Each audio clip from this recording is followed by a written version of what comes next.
আমরা বিবাহের জন্য যে জোটক বিচার করে থাকি, অর্থাৎ যে অষ্টকূটের বিচার করি, সেই অষ্টকূটের মধ্যে গণকূট হচ্ছে একটি গুরুত্বপূর্ণ বিচার।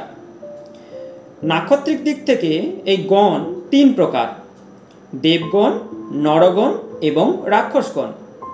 স্বজাতিতে বিবাহ কিন্তু শ্রেষ্ঠ হয়, অর্থাৎ দেবগণ দেবগণ, নরগণ নরগণ, এরকম হলে বিবাহ শ্রেষ্ঠ হয়ে থাকে। দেবগণ নরগণে বিবাহ কিন্তু মধ্যম প্রকৃতির হয়।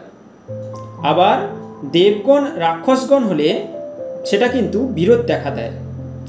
নরগণ রাক্ষসগণ হলে সেটাতে কিন্তু মৃত্যু পর্যন্ত হতে পারে। কিন্তু যদি বর রাক্ষসগণ হয় আর কন্যা নরগণ হয়, তাতে কিন্তু বিবাহ সুখের হয়। এবং বিপরীতে যদি বর নরগণ হয় আর কন্যা রাক্ষসগণ হয়, সেটা কিন্তু বর্জন করতে হবে।